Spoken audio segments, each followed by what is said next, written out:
এটা ছিল তোমার 12ই মার্চের একটা স্পেশাল লোকেশনে আমি সাজাতে গিয়েছিলাম। সেদিন খুব সূর্যাস্ত থাকা সত্ত্বেও গিয়েছিলাম, স্বাভাবিক, আমাদের তো কাজে যেতেই হবে, বুকিং আছে মানে।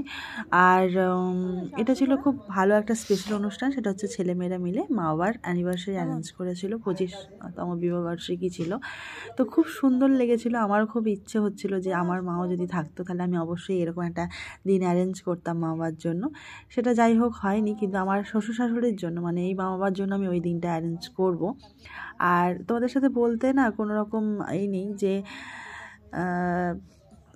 অ্যাকচুয়ালি বাবা মা না নিজের বিয়ের ডেটটাও সেভাবে মনে রাখতে পারে না, মানে পারেনি আর কি, আমার শ্বশুর শাশুড়ি। কারণ মায়ের মুখে শোনা মায়ের নাকি 13 বছর বয়সে বিয়ে হয়েছে, তো স্বাভাবিকভাবে ওই সময় তো অতটা মনে রাখতে পারেনি। কিন্তু আমরা ঠিক করেছি যে একটা মানে ডেট, মানে যেটাতে হয়তো যে সময়টাতে বাবার বিয়ে হয়েছিল, মা বাবার বিয়ে হয়েছিল যে সিজনটাতে, সেরকম একটা সিজনে সুন্দর একটা ডেট থেকে একদিন সেলিব্রেট করব।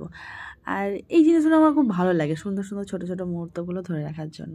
আর আমি এখানে দেখলে যে কিছুক্ষণ বকবক বকবক করেছি, সেটা কিছুই নয়, জাস্ট আমার সূর্যাস্ত ছিল সে সময় প্রচণ্ড পরিমাণে, সেটুকুই তোমাদেরকে জানাচ্ছিলাম আমার যতটুকু দেখলাম ভয়েসটা, যে আমার প্রচণ্ড সূর্যাস্ত। আর ওই প্লেসটা দেখাচ্ছিলাম যে এত সুন্দর একটা জায়গা, ওটা বেলদা বাইপাসের একটু গেলেই পরে সাইডেই একটা রিসর্ট, দারুণ দারুণ জায়গাটা লাগছিল। আর এই হলো সেই ব্রাইড, মানে অ্যানিভার্সারি ব্রাইড, দারুণ লাগছিল কাকিমাকে। আর এই হলো মেয়ে যে অ্যারেঞ্জ করেছে ব্যাপারটা। খুব ভালো লেগেছিল আমার পুরো ব্যাপারটা। আর ওরাও খুব ভীষণ ভালো ছিল, খুব ভালো মিষ্টি ওরা ভীষণ। আর ওদের সব থেকে বড় কথা খুব ন্যাচারাল পছন্দ সব কিছু, তাই জন্য ওদের খুব পছন্দ হয়েছিল।